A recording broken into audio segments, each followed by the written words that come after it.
तो hello friend, चलिए इस वीडियो में हम भारतीय भूगोल के बारे में देखेंगे, जो कि हमारे आगामी आने वाले सी व्यापम एग्जाम व अन्य एग्जाम्स के लिए अति महत्वपूर्ण होने वाला है। तो देखिए, आपका यह जो वीडियो है वह वन लाइनर के इफेक्ट में होने वाला है। चलिए स्टार्ट करते हैं। तो देखिए, यहाँ पर पहला है, भारत जो है उत्तरी गोलार्ध में 8 डिग्री 4 मिनट से 37 डिग्री 6 मिनट उत्तरी अक्षांश और 67 डिग्री 7 मिनट से 97 डिग्री जो है 25 मिनट पूर्वी देशांतर के बीच में स्थित है। ठीक है, नेक्स्ट देखते हैं। संपूर्ण भारत का अगर अक्षांशीय विस्तार की बात की जाए तो 6 डिग्री 4 मिनट से 37 डिग्री 6 मिनट उत्तरी अक्षांश के मध्य है। ठीक है, चलिए यहाँ पर अगला दिया है, भारत का क्षेत्रफल 32,87,263 वर्ग किलोमीटर है। याद रखिएगा, 32,87,263 वर्ग किलोमीटर। अगला देखते हैं, क्षेत्रफल के दृष्टिकोण से भारत विश्व का 7वां सबसे बड़ा देश है। अगर जनसंख्या की दृष्टिकोण से देखा जाए तो यह दूसरा सबसे बड़ा देश है। ठीक है, याद रखिएगा।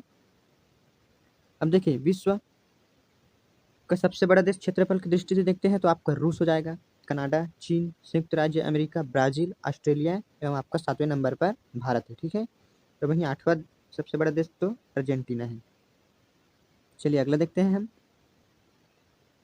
तो यहाँ पर अगला दिया है, भारत का क्षेत्रफल जो है संपूर्ण विश्व के क्षेत्रफल का 2.42% है। याद रखिएगा, 2.42%। ठीक है, इसकी जनसंख्या जो है संपूर्ण विश्व की जनसंख्या का 17.5% है। याद रखिएगा, ये क्वेश्चन जो है आपका व्यापम में पूछा गया है।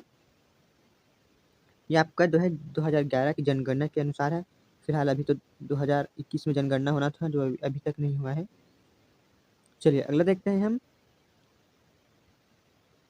तो यहाँ पर अगला दिया है, जनसंख्या की दृष्टि से विश्व के 8 बड़े देश है आपका, जो है चीन, भारत, संयुक्त राज्य America, Indonesia, Brazil, Pakistan, Bangladesh व रूस।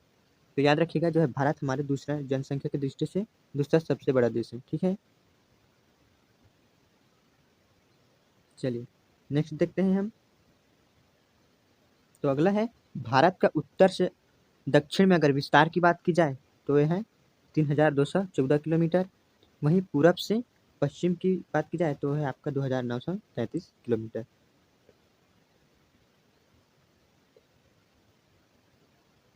चलिए अगला देखते हैं हम। तो भारत की स्थल सीमा की लंबाई है आपका 15,220 किलोमीटर। याद रखिएगा, अगर इसके तटीय भाग की लंबाई की बात की जाए तो है आपका 7,516.6 किलोमीटर।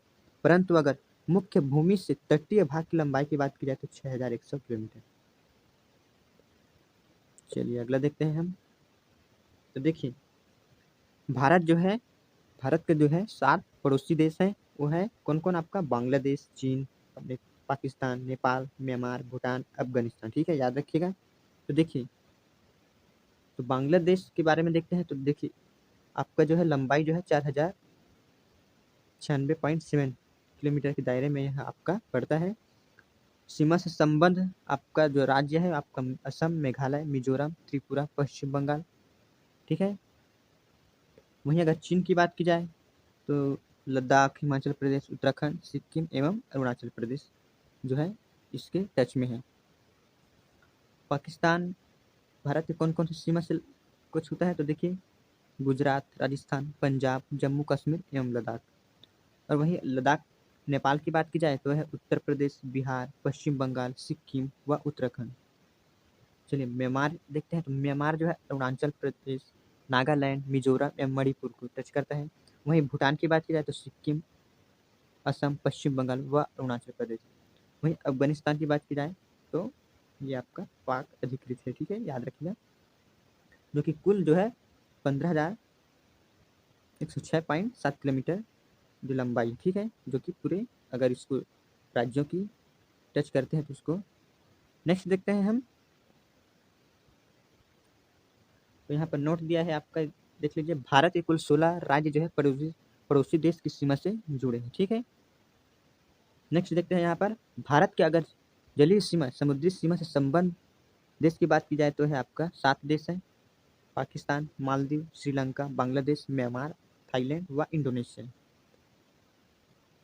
चलिए अगला देखते हैं हम। तो यहाँ पर देखिए, भारत की जल एवं स्थल सीमा से लगे देश आपका बांग्लादेश है, म्यांमार और पाकिस्तान। ठीक है, अब नेक्स्ट देखते हैं हमारा भारत के सबसे दक्षिणी बिंदु को क्या कहते हैं। इंपॉर्टेंट पॉइंट यहाँ पर तो इंदिरा पॉइंट कहते हैं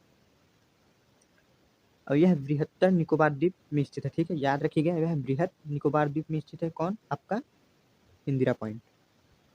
और भारत का दक्षिणी बिंदु इंदिरा पॉइंट है। इससे पहले इसका नाम पिगमिलियन पॉइंट था। याद रखिएगा दक्षिण इंदिरा पॉइंट के पहले पिगमिलियन पॉइंट नाम था। यह भूमध्य रेखा से 876 किलोमीटर दूर है। तो कितने किलोमीटर दूर है? 876 किलोमीटर दूर। भारत के सबसे उत्तरी बिंदु पर जो है इंदिरा कॉल है। ठीक है, जो कि जम्मू कश्मीर में स्थित है। इसे भी याद रखिएगा। अब देखिए यहाँ पर दिया है पश्चिमी बिंदु सर्किल गुजरात व पूर्वी बिंदु किबिथु जो है अरुणाचल प्रदेश में स्थित है। याद रखिएगा किबिथु जो है अरुणाचल प्रदेश में व सर्किल जो है गुजरात में। चलिए नेक्स्ट देखते हैं हम कोलाबा पॉइंट। तो ये भी याद रखिएगा कोलाबा पॉइंट मुंबई में, पॉइंट कालीमेरे तमिलनाडु में एवं जो है पॉइंट पेड्रो जाफना जो कि श्रीलंका के उत्तर पूर्व में है। ठीक है, नेक्स्ट देखते हैं हम। तो देखिए भारत एवं चीन की सीमा के बीच जो सीमा रेखा है उसको हम मैकमोहन रेखा कहते हैं। यह रेखा 1914 ईस्वी में शिमला में निर्धारित की गई थी। अब यहाँ कुछ इंपॉर्टेंट नोट्स देख लेते हैं। काराकोरम रेंज जो है भारतीय उपमहाद्वीप एवं चीन के मध्य एक जल विभाजक बनाते हैं। याद रखिएगा काराकोरम रेंज। चलिए अगला देखते हैं हम। तो यहाँ पर देखिए अगला है भारत और अफगानिस्तान के बीच जो रेखा है उसको क्या कहेंगे? डुरंड रेखा। याद रखिएगा जो 1896 ईस्वी में सर डुरंड द्वारा निर्धारित की गई थी। अब यह रेखा अफगानिस्तान एवं पाकिस्तान के बीच है। याद रखिएगा भारत और अफगानिस्तान के बीच का डुरंड रेखा। अगला देखते हैं।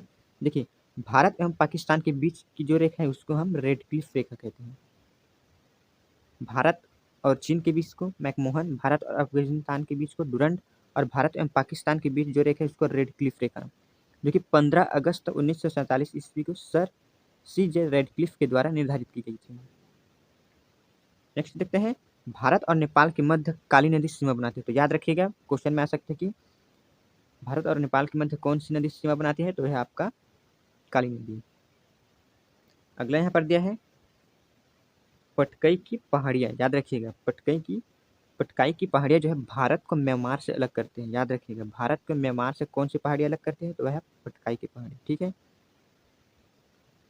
अगला है दक्षिण में श्रीलंका भारत से पाक जल संधि तथा मन्नार की खाड़ी द्वारा अलग होता है। बहुत इंपॉर्टेंट पॉइंट, भारत जो है श्रीलंका से पाक जल संधि व मन्नार की खाड़ी द्वारा अलग होता है। अब याद रखिएगा जो पाक जल डमरू मध्य है ना वो आपका श्रीलंका में है। ठीक है, तो देखिए पाक जल डमरू मध्य में ही आपका राम सेतु स्थित है। चलिए अगला देखते हैं हम। तो यहाँ पर अगला है श्रीलंका के बाद भारत का दूसरा निकटतम समुद्री पड़ोसी देश जो है इंडोनेशिया। बहुत इंपॉर्टेंट पॉइंट है, याद रखिएगा श्रीलंका के बाद अगर दूसरा समुद्री पड़ोसी देश की बात की जाए तो है आपका इंडोनेशिया। मतलब श्रीलंका और इंडोनेशिया जो दूसरा निकटतम समुद्री पड़ोसी देश है, जो कि निकोबार द्वीप समूह के अंतिम द्वीप ग्रेट निकोबार के दक्षिण में स्थित है। तो इंडोनेशिया जो है आपका ग्रेट निकोबार में स्थित है। ठीक है, चलिए अगला देखते हैं हम। अगला इंपॉर्टेंट पॉइंट है भारत का मानक समय इलाहाबाद के निकट मिर्जापुर से गुजरने वाली 82.5 डिग्री पूर्वी देशांतर को माना गया है। याद रखिएगा जो इंडियन स्टैंडर्ड टाइम है, ठीक है, वो आपका 82 डिग्री पूर्वी देशांतर, जो कि ग्रीनविच समय से जो है 5.5 घंटा आगे है। याद रखिएगा ग्रीनविच से 5.5 घंटा आगे है।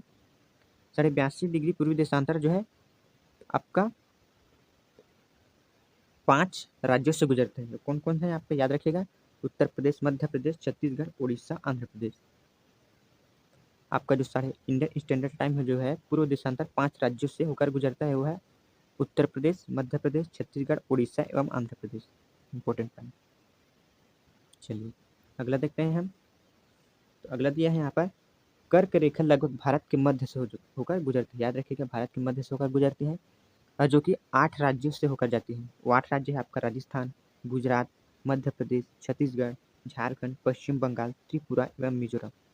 बहुत इंपॉर्टेंट पॉइंट है, याद रखिएगा। चलिए अगला देखते हैं हम। यहाँ पर नेक्स्ट है पृथ्वी की चुंबकीय विषुवत रेखा दक्षिण भारत में त्रिवेंद्रम से गुजरते हैं। तो याद रखिएगा, जो चुंबकीय विषुवत रेखा जो है वो भारत के त्रिवेंद्रम से गुजरती है। ठीक है। अगला यहाँ पर भारतीय उपमहाद्वीप में सम्मिलित आपका भारत है, पाकिस्तान, बांग्लादेश, नेपाल व भूटान। तो क्वेश्चन आ सकता है कि उपमहाद्वीप में कितने देश सम्मिलित हैं? तो भारत, पाकिस्तान, बांग्लादेश, नेपाल व भूटान। चलिए अगला देखते हैं हम। यहाँ पर अगला दिया है, सर्वाधिक राज्यों की सीमाओं से लगा राज्य कौन है? आपका उत्तर प्रदेश। याद रखिएगा, इसकी सीमा जो है 8 राज्यों जैसे कि उत्तराखंड, हिमाचल प्रदेश, हरियाणा, राजस्थान, मध्य प्रदेश, छत्तीसगढ़, झारखंड एवं बिहार से लगी है। ठीक है। अब देखिए, उत्तर प्रदेश की सीमा जो है राष्ट्रीय राजधानी क्षेत्र दिल्ली में भी लगी हुई है। तो याद रखिएगा। चलिए अगला देखते हैं हम। नेक्स्ट यहाँ पर देखते हैं, भारतीय राज्यों में गुजरात राज्य की जो तट रेखा है सर्वाधिक लंबी, जो कि 1663 किलोमीटर है। याद रखिएगा, जो गुजरात से जो है तट रेखा की दृष्टि से सर्वाधिक लंबी है। Important point. अब देखिए, भारत के 9 राज्य तट रेखा से लगे हैं। कौन कौन है वो? आपका गुजरात, महाराष्ट्र, गोवा, कर्नाटका, केरल, तमिलनाडु, आंध्र प्रदेश, उड़ीसा एवं पश्चिम बंगाल। जो कि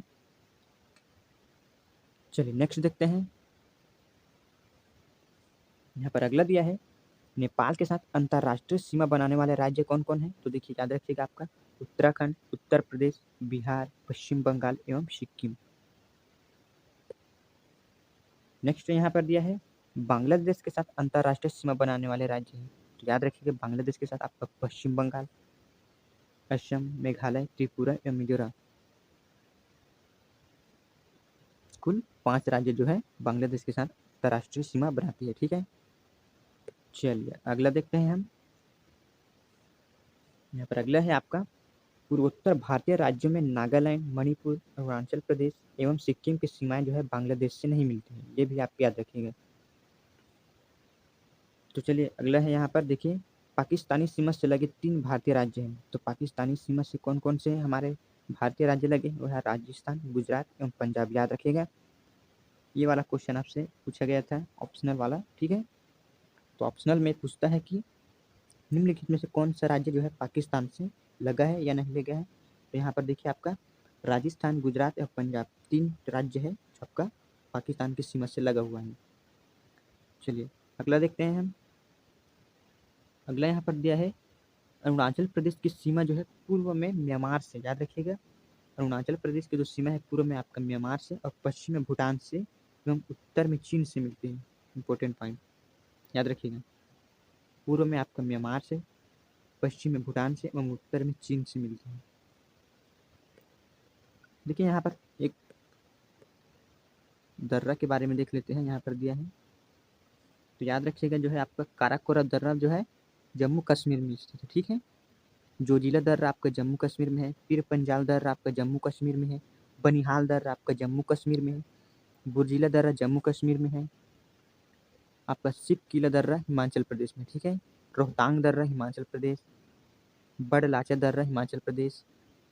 लिपुलेख दर्रा उत्तराखंड। माना दर्रा उत्तराखंड। नीति दर्रा उत्तराखंड। नाथुला दर्रा सिक्किम। जैलेप्टा दर्रा सिक्किम। बोमिडला दर्रा अरुणाचल प्रदेश। जांग्याप दर्रा अरुणाचल प्रदेश। दीपू दर्रा अरुणाचल प्रदेश में। तुजू दर्रा मणिपुर। तो याद रखिएगा, इसको देख लीजिए एक बार और। चलिए हम कहाँ थे? तो यहाँ पर अगला पॉइंट देख लेते हैं। सिक्किम की सीमा जो है नेपाल, भूटान और चीन से मिलती है। ठीक है। याद रखिएगा, सिक्किम की सीमा जो आपका नेपाल, भूटान व चीन से मिलती है। चलिए अगला देखते हैं हम। नेक्स्ट है, 3 और बांग्लादेश से घिरा राज्य त्रिपुरा है। याद रखिएगा, बांग्लादेश से घिरा राज्य त्रिपुरा। ठीक है। केवल उत्तर पूर्व में यह असम और मिजोरम से जुड़ा है। ठीक है। बाकी जो 3 ओर से आपका जो है मिजो आपका त्रिपुरा घिरा हुआ है बांग्लादेश से। नेक्स्ट यहाँ पर देखते हैं, संकोश नदी असम एवं अरुणाचल प्रदेश के बीच सीमा बनाती है। तो याद रखिएगा, असम एवं अरुणाचल प्रदेश के बीच सीमा कौन सी नदी बनाती है? तो याद रखिएगा, आपका संकोश नदी। अगला यहाँ पर दिया है, जांग्याप दर्रे के पास ब्रह्मपुत्र नदी भारत में प्रवेश करती है। तो याद रखिएगा, ब्रह्मपुत्र नदी जो है यांग्याप दर्रे से ही प्रवेश करती है, ठीक है। नेक्स्ट चलिए देखते हैं। तो यहाँ पर अगला दिया है, जोजिला दर्रे का निर्माण सिंधु नदी द्वारा होता है। तो याद रखिएगा, जोजिला दर्रे का निर्माण सिंधु नदी द्वारा, जबकि सिपकिला का निर्माण जो है सतलज नदी द्वारा, एवं जलेपला का निर्माण जो है तिस्दा नदी द्वारा हुआ है। इंपॉर्टेंट पॉइंट, सिंधु नदी जो है जोजिला दर्रे, सिंधु मतलब आपका जोजिला दर्रा जो है सिंधु नदी द्वारा, आपका सिपकिला दर्रे जो है आपका सतलज नदी द्वारा, एवं जलेपला जो है तिस्दा नदी द्वारा हुआ है। इंपॉर्टेंट पॉइंट याद रखिएगा। चलिए यहाँ पर अगला है, लद्दाख में स्थित काराकोरम दर्रा जो है भारत का सबसे ऊंचा दर्रा, जो कि लगभग 5,624 मीटर है। याद रखिएगा, यहाँ से चीन को जाने वाली सड़क बनाई गई है। तो याद रखिएगा, जो है काराकोरम दर्रा जो है भारत का सबसे ऊंचा दर्रा है। नेक्स्ट देखते हैं, राष्ट्रीय राजमार्ग 1A लेह को जोजिला दर्रा होते हुए कश्मीर घाटी से जोड़ता है। तो याद रखिएगा, जोजिला दर्रा होते हुए जो कश्मीर घाटी को जोड़ता है आपका 1A लेह, ठीक है, ये इंपॉर्टेंट है। नेक्स्ट देखते हैं, आपका बुर्जिल दर्रा जो है श्रीनगर से गिलगित को जोड़ती है। याद रखिएगा, गिलगित को। चलिए अगला देखते हैं हम। अगला यहाँ पर दिया है, बनिहाल दर्रे से जम्मू से श्रीनगर जाने का मार्ग गुजरता है। तो याद रखिएगा, बनिहाल दर्रे से जो है जम्मू से श्रीनगर जाने का मार्ग गुजरता है, और जवाहर सुरंग इसी स्थिति में कहाँ आपका बनिहाल दर्रे, ठीक है, जवाहर सुरंग। नेक्स्ट है तुजू दर्रा, तो यह आपका मणिपुर में है, भारत एवं म्यांमार को जोड़ता है। भारत एवं म्यांमार को जोड़ने वाला दर्रा है आपका तुजू दर्रा। अगला दिया है, सिप किला दर्रा शिमला से तिब्बत को जोड़ता है। इंपॉर्टेंट पॉइंट, सिप किला दर्रा जो है शिमला से तिब्बत को जोड़ता है। चलिए नेक्स्ट देखते हैं हम। तो यहाँ पर अगला है, जीवित जड़ पुल आपका मेघालय में पाया जाता है। तो याद रखिएगा, लिविंग रूट ऑफ ब्रिज, जिसे लिविंग रूट ऑफ ब्रिज के नाम से भी जाना जाता है, जो है आपका मेघालय में है, जड़ से पुल बना है, ठीक है। अब देखिए इसके बारे में थोड़ा देख लेते हैं। तो देखिए, मेघालय के जो खासी जनजाति के लोग जो है रबर ट्री नामक पौधे के जड़ों का अनुवर्धन कर रहे हैं। इन्हें जल धारा के आर पार सुदृढ़ पुलों में जो है रूपांतरित कर देते हैं, जिससे जीवित जड़ पुल कहा जाता है, या लिविंग रूट ऑफ ब्रिज कहा जाता है। स्थानीय भाषा में इसे जिंग केंग इरो कहते हैं, ठीक है, याद रखिएगा, जिंग केंग इरो। तो याद रखिएगा, लिविंग रूट ऑफ ब्रिज आपका मेघालय में है। चलिए यहाँ पर अगला देखते हैं, 3 अर्धचंद्राकार समुद्र तट जो है कन्याकुमारी में मिलते हैं, ठीक है, याद रखिएगा। नेक्स्ट है, भारत में रामेश्वर के निकट धनुषकोडी और श्रीलंका में तैलियामन्नार के बीच समुद्र में डूबी प्रवाल द्वीप की एक रेखा है, जिससे आदम का पुल कहा जाता है। तो याद रखिएगा, आदम का पुल कहाँ है आपका, भारत में रामेश्वर के निकट धनुषकोडी और श्रीलंका में तैलियामन्नार के बीच समुद्र में डूबी जो प्रवाल भित्ति की एक रेखा है, जिसे आदम का पुल कहा जाता है, ठीक है। यहाँ पर देख लेते हैं, जाफना तमिल बहुल से श्रीलंका से एलिफेंटा दर्रे द्वारा जुड़ा है। तो याद रखिएगा, जाफना जो है से श्रीलंका से एलिफेंटा दर्रे द्वारा जुड़ा है। चलिए अब हम भारत के जो है भौतिक स्वरूप के बारे में जानेंगे। तो यहाँ पर याद देखिए, देश के कुल क्षेत्रफल के 10.7% भाग पर उच्च पर्वत श्रेणियाँ हैं। तो याद रखिएगा, पर्वत श्रेणी भारत में कितने परसेंट भाग पर पाया जाता है, तो 10.7% भाग पर, ठीक है, जिसकी ऊंचाई अगर समुद्र तल से बात की जाए तो 2135 मीटर है, उससे अधिक भी है, ठीक है। तो देखिए 305 मीटर से 2135 मीटर की ऊंचाई वाली पहाड़ियाँ जो है 18.6% है भूभाग पर जो है फैली हुई है। अब देखिए एक महत्वपूर्ण यहाँ पर देखिए 43% भूभाग पर विस्तृत मैदान का विस्तार है। तो याद रखिएगा, भारत के जो है 43% भाग पर विस्तृत मैदान पाए जाते हैं, जबकि 10.7% भूभाग पर जो है उच्च पर्वत श्रेणी, ठीक है। अब यहाँ पर देखिए, यहाँ पर हिमालय का प्रादेशिक विभाजन किया गया है, जिसमें आपका पंजाब हिमालय, कुमायूं हिमालय, नेपाल हिमालय, असम हिमालय, ठीक है। तो देखिए पंजाब हिमालय की अगर लंबाई की बात की जाए तो आपका 560 किलोमीटर। अगर विस्तार की बात की जाए पंजाब हिमालय, तो जो है सिंधु एवं सतलज नदियों के मध्य में इसका विस्तार है। कुमायूं हिमालय जो है 320 किलोमीटर है, सतलज एवं काली नदियों के मध्य है। नेपाल हिमालय 800 किलोमीटर है, काली एवं तिस्ता नदियों के मध्य है। असम हिमालय 720 किलोमीटर है, तीसरा एवं दिहांग नदियों के मध्य में। चलिए इसके बारे में थोड़ा थोड़ा जानकारी ले देंगे। तो देखिए यहाँ पर देखिए, भौतिक रचना तथा धरातल के स्वरूप के अनुसार भारत को 5 भागों में बांटा गया है। धरातल को 5 भागों में बांटा गया है। पहला है आपका उत्तरी पर्वतीय मैदान, दूसरा है आपका विशाल मैदान, तीसरा है आपका प्रायद्वीपीय पठार, चौथा है आपका मरुस्थलीय प्रदेश और पांचवा है आपका समुद्र तटीय मैदान। ठीक है। अब देखिए यहाँ पर भूवैज्ञानिकों के मतानुसार जहाँ आज हिमालय पहाड़ है वहाँ टिथिस नामक उथल समुद्र था। तो याद रखिएगा, जो हम हिमालय देख रहे हैं वहाँ पहले यहाँ पर टिथिस नामक उथला समुद्र था। चलिए अगला देखते हैं। तो देखिए हिमालय की उत्पत्ति के संबंध में आधुनिक सिद्धांत प्लेट विवर्तनिकी है। ठीक है, तो प्लेट टेक्टोनिक्स याद रखिएगा। नेक्स्ट देखते हैं, हिमालय की पर्वत श्रेणियां जो है प्रायद्वीपीय पठार की ओर उत्तल है। तो यह इंपॉर्टेंट है, प्रायद्वीपीय पठार की ओर जो हिमालय पर्वत है वो उत्तल में है। ठीक है, जबकि तिब्बत की ओर जो है अवतल है। ठीक है, याद रखिएगा अवतल है, ऐसा कॉनकेव। नेक्स्ट देखते हैं। चलिए यहाँ पर अगला है, चलिए अब यहाँ पर देखिए, उत्तर के पर्वतीय क्षेत्र को 4 प्रमुख समानांतर पर्वत श्रेणी क्षेत्रों में बांटा जा सकता है। तो यहाँ देखेंगे तो पहला याद है आपका ट्रांस हिमालय क्षेत्र। अब यहाँ से बहुत ही महत्वपूर्ण पॉइंट स्टार्ट हो जाता है, तो सब एक एक करके देखते हैं। ट्रांस हिमालय देखिए, इसके अंतर्गत आपका काराकोरम, लद्दाख, जास्कर आदि पर्वत श्रेणियाँ यहाँ पर मिल जाएंगे। ट्रांस हिमालय में आपका काराकोरम, लद्दाख, जास्कर। ठीक है। अब देखिए K2 या गाडविन आस्टिन, याद रखिएगा K2 या गाडविन आस्टिन जो है 8611 मीटर काराकोरम की सर्वोच्च ऊंची चोटी है, जो भारत की सबसे ऊंची चोटी है। तो याद रखिएगा भारत की सबसे ऊंची चोटी K2 या गाडविन आस्टिन, याद रखिएगा। ठीक है। अब देखिए नेक्स्ट पॉइंट, तो कश्मीर हिमालय जो है करेवा के लिए प्रसिद्ध है, जहाँ जाफरान की खेती की जाती है। याद रखिएगा कश्मीर हिमालय है जो है करेवा के लिए प्रसिद्ध है और वहाँ पर जाफरान की खेती की जाती है। करेवा जो है चिकनी मिट्टी और दूसरे पदार्थों का हिमोर यानी कि मोराइन पर मोटी परत के रूप में जमाव है। ठीक है। अगला देखते हैं, बृहद हिमालय में आपको जोजिला, पीर पंजाल में बनिहाल, जास्कर श्रेणी में फोटुला, लद्दाख श्रेणी में खरदुर्गा जैसे दर्रे स्थित हैं।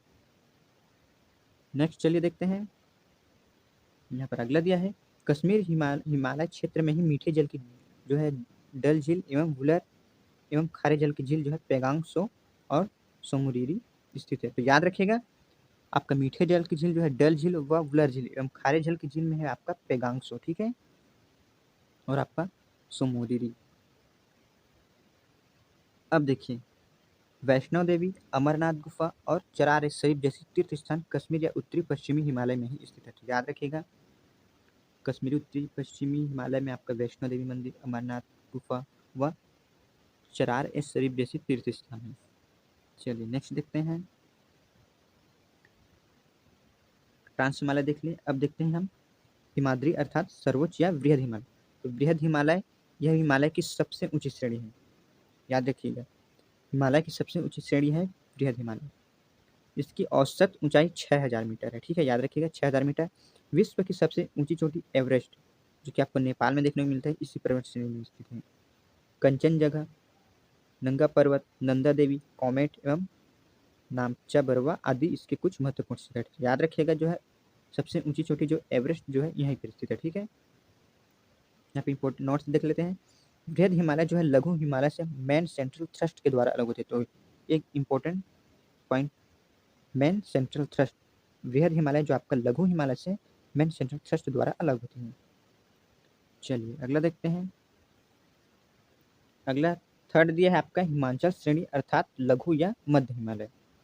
यही जो है आपका बृहद हिमालय से मैन सेंट्रल थ्रस्ट के द्वारा अलग होते हैं।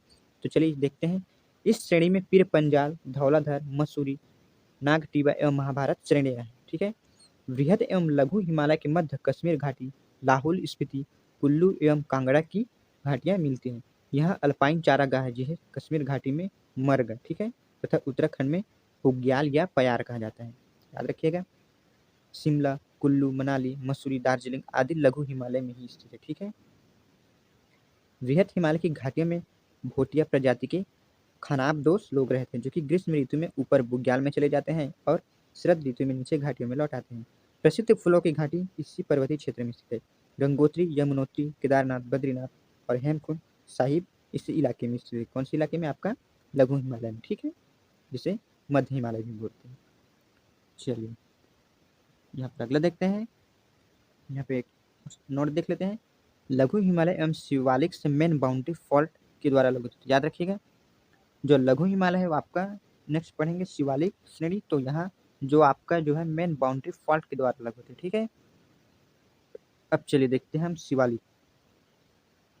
तो शिवालिक अर्थात निम्न या वाह हिमालय। ठीक है, तो यह हिमालय का नवीनतम भाग है। याद रखिएगा, शिवालिक एवं लघु हिमालय के बीच कई घाटियां, जैसे काठमांडू घाटी पश्चिम में इन्हें दून या द्वार कहते हैं। तो याद रखिएगा, शिवालिक घाटी को ही जो है दून या द्वार कहते हैं, पश्चिम में ही कहते हैं। ठीक है, शिवालिक घाटी को पश्चिम में दून या द्वार कहते हैं। याद रखिएगा, जैसे देहरादून और हरिद्वार। ठीक है, तो इसी को आपका दून और द्वार को ले गए हैं, देहरादून और हरिद्वार। शिवालिक के निचले भाग को तराई कहते हैं। याद रखिएगा, तराई कहते हैं, ऐसा कुछ क्वेश्चन फर्स्ट दे दिया जाएगा। अब देखिए, अरावली के पहाड़ियाँ जो है आपका राजस्थान राज्य में है। ठीक है, याद रखिएगा, इंपॉर्टेंट पॉइंट यहाँ पर दिया है। अरावली की जो पहाड़ियाँ राजस्थान राज्य में स्थित है, यह सबसे पुरानी चट्टानों से बनी। याद रखिएगा, इस पहाड़ी की सबसे ऊंची चोटी माउंट आबू पर स्थित गुरु शिखर है। तो अरावली पहाड़ पर स्थित सबसे ऊंची चोटी कौन है? गुरु शिखर, जिसकी ऊंचाई लगभग 1722 मीटर है। अरावली के पश्चिमी की ओर जो है से माही एवं लोनी नदी निकलती है। याद रखिएगा, अरावली पर्वत के जो है पश्चिमी की ओर से आपका माही एवं लोनी नदी निकलती है।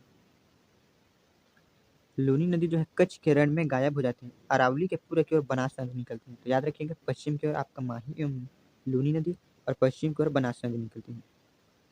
नोट देख लेते हैं। देखिए, वैसी नदी जो जमीन में ही लुप्त हो जाती है उसे द रिवर ऑफ इफेमरल कहते हैं। ठीक है, याद रखिएगा। चलिए नेक्स्ट देखते हैं। अरावली पर्वत आपका राजस्थान राज्य में स्थित है, वहीं पर आपका सबसे ऊंची चोटी गुरु शिखर मिल जाएंगे। ठीक है, नेक्स्ट पॉइंट यहाँ पर देखते हैं, मालवा का पठार। इंपॉर्टेंट यहाँ पर देखिए, मालवा का पठार जो है पश्चिमी मध्य प्रदेश एवं दक्षिण पूर्व राजस्थान राज्य में। याद रखिएगा, पश्चिमी मध्य प्रदेश एवं दक्षिण पूर्व राजस्थान में। देखिए, यह ज्वालामुखी चट्टानों का बना हुआ है। इसमें चंबल व बेतवा नदी निकलती है। याद रखिएगा, मालवा, चंबल व बेतवा नदी कौन से पठार से निकलती है या कौन कहाँ स्थित है? तो यह आपका मालवा का पठार। ठीक है, अगला दिया है विंध्याचल का पठार। तो याद रखिएगा, विंध्याचल का पठार आपका झारखंड, उत्तर प्रदेश एवं दक्षिण पूर्व राजस्थान राज्य में है। यह परतदार चट्टानों का बना है। विंध्याचल पर्वतमाला उत्तर भारत को दक्षिण भारत से अलग करते हैं। तो याद रखिएगा, आपका जो विंध्याचल पर्वतमाला है वह उत्तर भारत को जो है दक्षिण भारत से अलग करता है। क्वेश्चन बन सकता है कि कौन सा पर्वतमाला जो है उत्तर भारत को दक्षिण भारत से अलग करता है? तो है विंध्याचल पर्वतमाला। और विंध्याचल का पठार कहाँ है? तो झारखंड, उत्तर प्रदेश एवं दक्षिणी राजस्थान। ठीक है, चलिए अगला देखते हैं। अगला यहाँ पर दिया है मैकाल पठार। मैकाल का पठार जो है आपका छत्तीसगढ़ में है। ठीक है, मैकाल पहाड़ी का सर्वोच्च शिखर अमरकंटक है। याद रखिएगा, जो कि 1036 मीटर है। यह पुरानी चट्टानों का बना एक ब्लॉक पर्वत है। इसके पश्चिम की ओर से नर्मदा नदी, उत्तर की ओर से सोन नदी और दक्षिण की तरफ से आपका महानदी निकलती है। तो मैकाल पर्वत, सॉरी मैकाल पठार जो है आपका छत्तीसगढ़ में है। अगला देखते हैं, तो छोटा नागपुर स्थित रांची का पठार। देखिए, आपका रांची का पठार जो है, छोटा नागपुर का जो है रांची में स्थित है। अब देखिए, पठार संप्राय मैदान का उदाहरण है। तो याद रखिएगा, यह संप्राय मैदान का उदाहरण है। छोटा नागपुर पठार को भारत का Ruhr, important point note down कर लीजिएगा, भारत का रूर मतलब खनिज भंडार की दृष्टि से यह भारत का सबसे संपन्न है। ठीक है, कौन? छोटा नागपुर।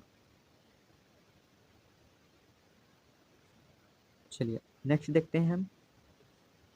यहाँ पर अगला दिया है सतपुड़ा की पहाड़ियाँ जो है मध्य प्रदेश राज्य में। ठीक है, तो सतपुड़ा की पहाड़ियाँ आपका एमपी में स्थित है। यह ज्वालामुखी चट्टानों से बनी हुई। याद रखिएगा, इसकी सबसे ऊंची चोटी है जो है धूपगढ़ी। याद रखिएगा, धूपगढ़ी जो है 1350 मीटर ऊंची है चोटी जो है, जो कि महादेव पर्वत पर स्थित है। इसके पूर्व हिस्से से ही ताप्ती नदी निकलती है। तो याद रखिएगा, ताप्ती नदी जो है आपका सतपुड़ा की पहाड़ियाँ से निकलती है। नेक्स्ट यहाँ पर हम अगला देखेंगे। तो देखिए यहाँ पर पश्चिमी घाट, यह पर्वत ताप्ती नदी के मुहाने से लेकर कन्याकुमारी अंतरिक्ष तक लगभग 1600 किलोमीटर में विस्तृत है। इसकी औसत ऊंचाई 1200 मीटर है। पश्चिमी घाट से उत्तर में गुजरात के सौराष्ट्र प्रदेश में गिर की पहाड़ियां मिलती है, जो कि एशियाई सिंह के लिए विख्यात है। तो ये याद रखेगा, एशियाई सिंह के लिए विख्यात है कौन? गिर की पहाड़ियां। नेक्स्ट यहाँ पर दिया है पश्चिम घाट को सह्याद्री भी कहा जाता है। 16 डिग्री उत्तरी अक्षांश रेखा जो कि गोवा से गुजरती है, सह्याद्री को दो भागों में विभाजित करती है। एक उत्तरी सह्याद्री एवं दक्षिणी सह्याद्री। उत्तरी सह्याद्री के ऊपर सतह पर बेसाल्ट लावा का निक्षेप है, ठीक है। वहीं दक्षिणी सह्याद्री आर्कियन युग की ग्रेनाइट तथा निच चट्टानों से बना है। उत्तरी सह्याद्री आर्कियन युग की ग्रेनाइट तथा निच चट्टानों से बना है।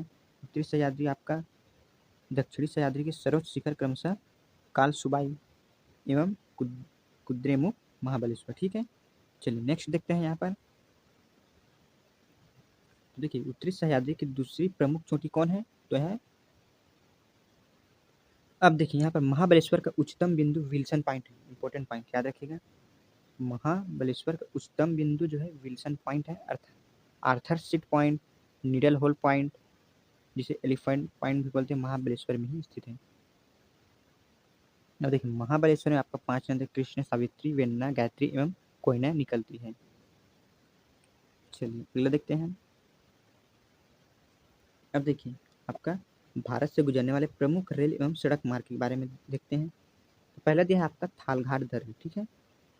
थालघाट दर्रा जो है मुंबई, नागपुर, कोलकाता रेल एवं सड़क मार्ग में से यहाँ से गुजरता है। भोरघाट दर्रे से आपका मुंबई, पुणे, बेलगांव, चेन्नई रेल एवं सड़क मार्ग गुजरता है।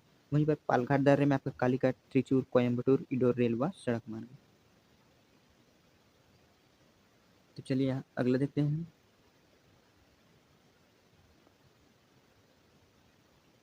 तो देखिए यहाँ पर दिया है पश्चिमी घाट के दर्रे, जो कि उत्तर से दक्षिण की ओर स्थित, ठीक है। तो थाल घाट जो है जिसकी ऊंचाई 580 मीटर है, स्थित कहाँ है? तो नासिक व मुंबई के बीच का संपर्क मार्ग, ठीक है। इसकी स्थिति देखेंगे।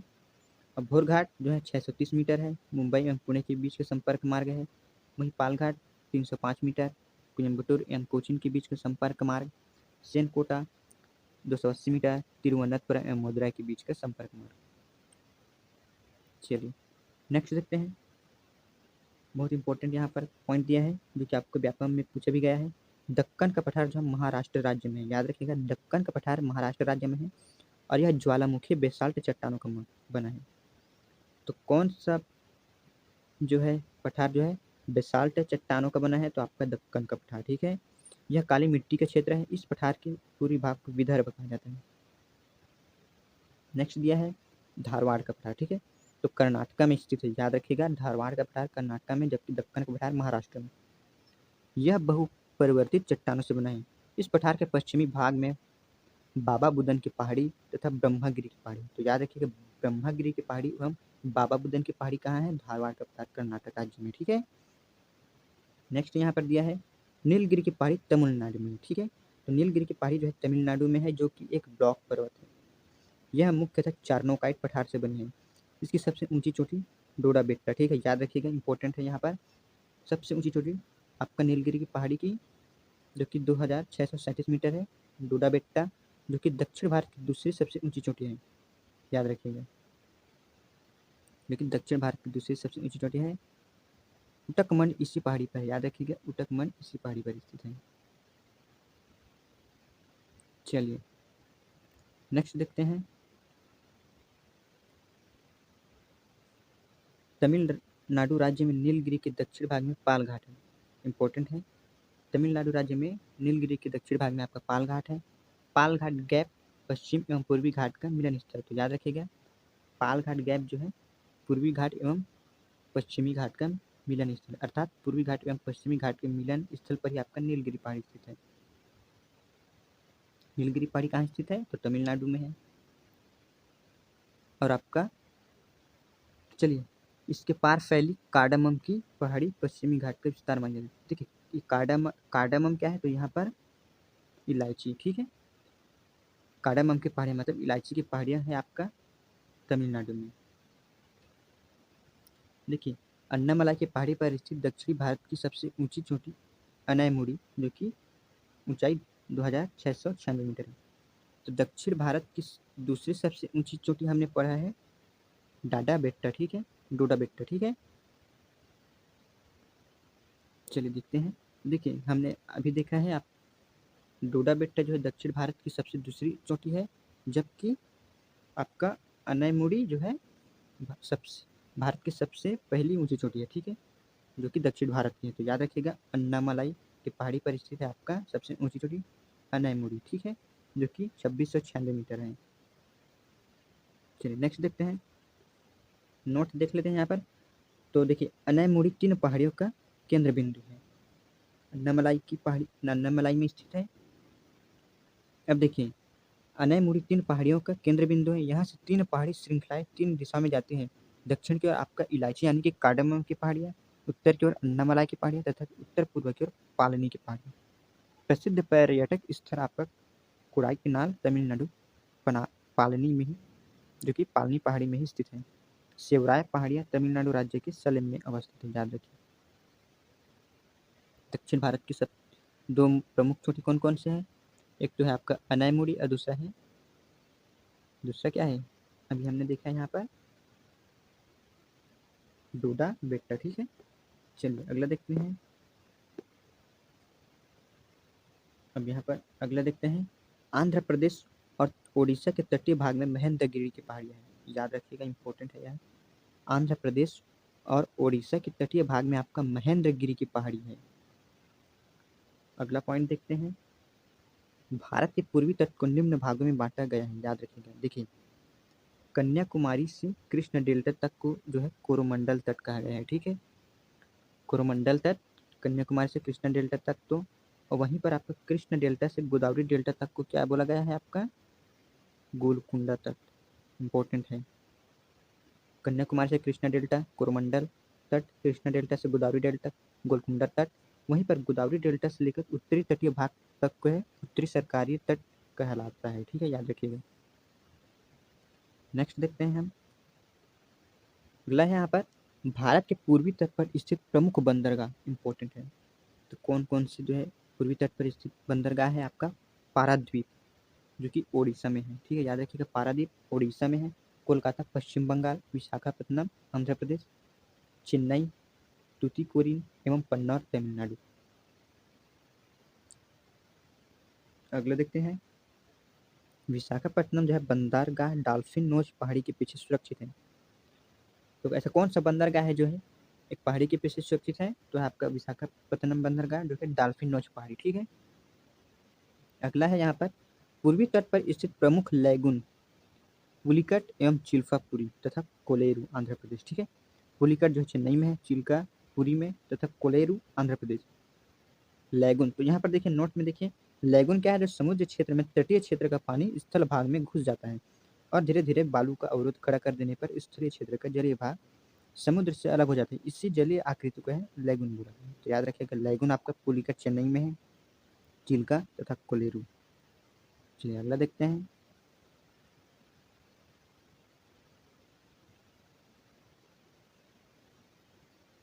पर अगला दिया है भारत के पश्चिमी तट को निम्न भागों में बांटा गया है, याद रखिएगा। जो पश्चिमी तट को कौन कौन से भागों में बांटा गया है, गुजरात से गोवा तक का तटीय क्षेत्र को कोंकण तट बोलते हैं। गोवा से कर्नाटक के मंगलुरु तक का जो तटीय क्षेत्र है उसको केंद्र तट, तथा मंगलुरु से कन्याकुमारी तक का जो तटीय क्षेत्र है मालाबार तट कहलाता है, इंपॉर्टेंट है, याद रखिएगा। अब देखिए भारत के पश्चिमी तट पर स्थित प्रमुख बंदरगाह तो कौन कौन सा है वो, आपका पहला है कांडला जो कि गुजरात में है, दूसरा है मुंबई महाराष्ट्र, तीसरा है मारमा गोवा गोवा आपका गोवा में है, मंगलुरु जो है कर्नाटक, कोच्चि केरल व नहवासुआ महाराष्ट्र, ठीक है। तो याद रखिएगा भारत के पश्चिमी तट पर स्थित प्रमुख बंदरगाह है आपका कांडला मुंबई महाराष्ट्र, मारमा गोवा, मंगलुरु, कोच्चि नहवासुआ महाराष्ट्र, ठीक है। अगला यहाँ पर देखते हैं, नोट में देख लेते हैं आप। तो सालसेट द्वीप पर स्थित मुंबई भारत का सबसे बड़ा बंदरगाह नगर है, याद रखिएगा। सालसेट द्वीप पर स्थित मुंबई जो है भारत का सबसे बड़ा बंदरगाह नगर है। नेक्स्ट देखते हैं, देखिए मालाबार तट पर अनेक पश्च जल है जिसे स्थानीय भाषा में कयाल कहते हैं, ठीक है, याद रखिएगा।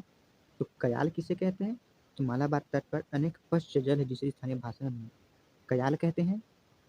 अब देखिए, कयाल मछली पकड़ने और अंत स्थलीय नौकायान के लिए प्रयोग किया जाता है, ठीक है, अंतः स्थलीय नौकायान के लिए प्रयोग किया जाता है और पर्यटकों के लिए विशेष आकर्षण का केंद्र है।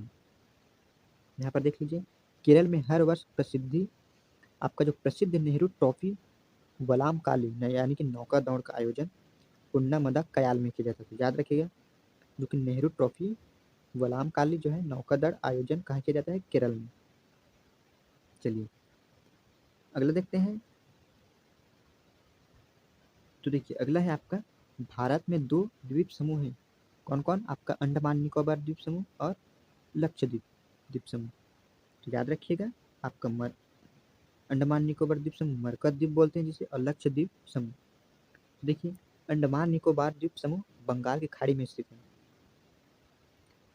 जो कि क्षेत्रफल की दृष्टि से सबसे बड़ा केंद्र शासित प्रदेश है। इसमें करीब 247 छोटे-छोटे द्वीप है, याद रखिएगा, करीब 247 छोटे-छोटे द्वीप हैं। निकोबार द्वीप में 19 द्वीप हैं। ये द्वीप जो है वास्तव में समुद्र में डूबे हुए पर्वत के शिखर हैं। लैंडफॉल द्वीप अंडमान निकोबार द्वीप समूह का सबसे उत्तरी द्वीप है। कोको जलमार्ग इसे म्यांमार के कोको द्वीप से अलग करता है, जहाँ चीन की निगरानी तुरंत लगाया गया है, ठीक है, तो याद रखिएगा। आपका जो है अंडमान निकोबार द्वीप समूह जो है बंगाल की खाड़ी में स्थित है, जो कि क्षेत्रफल की दृष्टि से सबसे बड़ा केंद्र शासित प्रदेश है, याद रखिएगा। इसमें करीब 247 छोटे-छोटे द्वीप हैं, जिसमें से निकोबार में आपका 19 द्वीप है, ठीक है। चलिए अगला देखते हैं हम। अब यहाँ पर देखिए, आपका अंडमान निकोबार द्वीप समूह की राजधानी कौन है? पोर्ट ब्लेयर, दक्षिणी अंडमान में स्थित है। तो याद रखिएगा, अंडमान निकोबार द्वीप समूह की जो राजधानी पोर्ट ब्लेयर है, जो कि दक्षिणी अंडमान में स्थित है। यहाँ पे देख लेते हैं, अंडमान और निकोबार द्वीप समूह में मैंग्रोव वन, सदापर्णी वन एवं पर्णपाती वनों का संयोजन है। तो याद रखिएगा, आपका मैंग्रोव वन पाया जाता है, सदापर्णी एवं पर्णपाती वन, ठीक है। यहाँ पर देखते हैं, देखिए बंगाल की खाड़ी में नदियों ने जलोढ़ मिट्टी के निक्षेप द्वारा कई द्वीपों का निर्माण किया है। हुगली के निकट 20 किलोमीटर लंबा सागर द्वीप है, जिसे गंगा सागर के नाम जाना जाता है, ठीक है, जहाँ न्यू मोर नामक द्वीप का निर्माण हाल ही में हुआ है, तो याद रखिएगा। नेक्स्ट है सुंदरवन, जो गंगा का डेल्टा है, ये मैंग्रोव वन में पाया जाता है, ठीक है। चलिए नेक्स्ट देखते हैं। यहाँ पर देखिए, विश्व का सबसे बड़ा ज्ञात नदी द्वीप माजुली अजम, जो कि आपका असम में स्थित है, ठीक है, याद रखिएगा। इसे ब्रह्मपुत्र नदी की दोनों शाखाएं मिलकर बनाती हैं। अगला देखते हैं, अंडमान निकोबार द्वीप समूह की सबसे ऊंची पर्वत चोटी सैडल पीक उत्तरी अंडमान में स्थित है, जो कि 738 मीटर ऊंची, याद रखिए, इंपॉर्टेंट है सैडल पीक। चलिए अगला देखते हैं।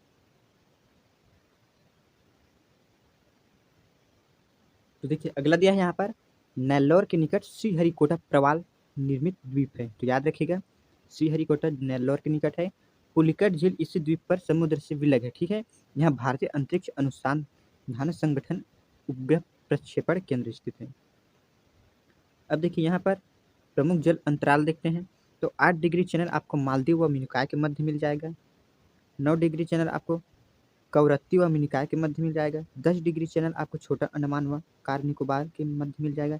ग्रैंड चैनल सुमात्रा व निकोबार के मध्य। पॉक स्ट्रेट तमिलनाडु व श्रीलंका के मध्य। डुंकन पास दक्षिण अंडमान व लघु अंडमान के मध्य। कोको स्ट्रेट कोको द्वीप व उत्तरी अंडमान के मध्य। पाक खाड़ी तमिलनाडु व श्रीलंका के मध्य। मन्नार खाड़ी दक्षिण पूर्व तमिलनाडु व श्रीलंका के मध्य। लक्षद्वीप सागर लक्षद्वीप व मालाबार के मध्य, ठीक है। यहाँ पर देखिए, सेतु समुद्रम परियोजना जो है मन्नार की खाड़ी को पाक खाड़ी से जोड़ती है, तो याद रखिएगा, सेतु समुद्रम परियोजना जो है मन्नार की खाड़ी को पाक खाड़ी से जोड़ती है। चलिए यहाँ पर अगला देखते हैं। तो यहाँ पर अगला दिया है व्हीलर द्वीप। तो देखिए इसके बारे में, उड़ीसा के तट पर ब्राह्मणी नदी के मुहाने पर स्थित यह भारत अपने मिसाइल परीक्षण करते हैं। याद रखिएगा, व्हीलर द्वीप में भारत अपने मिसाइल का परीक्षण यहीं पर करता है। वर्तमान में इस द्वीप का नाम अब्दुल कलाम द्वीप रखा गया है, तो याद रखिएगा, किस द्वीप का नाम अब्दुल कलाम रखा गया है? तो है आपका व्हीलर द्वीप। नेक्स्ट है आपका पंबन द्वीप। तो देखिए मन्नार की खाड़ी में स्थित यह भारत एवं श्रीलंका के बीच है, जो कि एडम्स ब्रिज यानी कि राम सेतु का भाग है। इसे रामेश्वरम द्वीप के नाम से भी जाना जाता है, किसे पंबन द्वीप को। नेक्स्ट है भारत में बैरन तथा नारकोंडा नामक दो प्रसिद्ध ज्वालामुखी द्वीप है। तो याद रखिएगा भारत में आपका बैरन और आपका नारकोंडा नामक दो प्रसिद्ध ज्वालामुखी द्वीप स्थित है। बैरन द्वीप जो है निकोबार द्वीप समूह में है और यह एक सक्रिय ज्वालामुखी, जबकि नारकोंडम सुषुप्त ज्वालामुखी। ये क्वेश्चन पूछा गया है। तो देखिए बैरन द्वीप भारत के जो कि सक्रिय ज्वालामुखी है और जबकि नारकोंडम जो है सुषुप्त ज्वालामुखी है। अगले यहाँ देखिए लक्षद्वीप समूह अरब सागर में स्थित है। ठीक है, याद रखिएगा लक्षद्वीप समूह जो है अरब सागर में स्थित है। इसमें कुल 36 द्वीप हैं। इसमें केवल 11 द्वीप पर ही आबादी है। तो याद रखिएगा 36 द्वीप में जो आपका 11 द्वीप है वहाँ पर ही मनुष्य पाए जाते हैं। ठीक है, ऑड्रेट लक्षद्वीप का सबसे बड़ा द्वीप है, जिसका क्षेत्रफल 4.90 वर्ग किलोमीटर है। अब देखिए मिनिकॉय द्वीप दूसरा सबसे बड़ा द्वीप है। तो याद रखिएगा आपका ऑड्रेट लक्षद्वीप का सबसे बड़ा द्वीप है, जबकि मिनिकॉय दूसरा सबसे बड़ा द्वीप है। Important point. पिटली द्वीप जहाँ मनुष्य का निवास नहीं है, वहाँ वहाँ एक पक्षी अभ्यारण्य है। अगाती लक्षद्वीप जो है समूह का एकमात्र द्वीप है जहाँ हवाई अड्डा है। तो याद रखिएगा ऐसा कौन सा द्वीप है जहाँ पर हवाई अड्डा है, तो वह एक आपका अगाती लक्षद्वीप। ठीक है, अगाती नाम से। चलिए नेक्स्ट देखते हैं।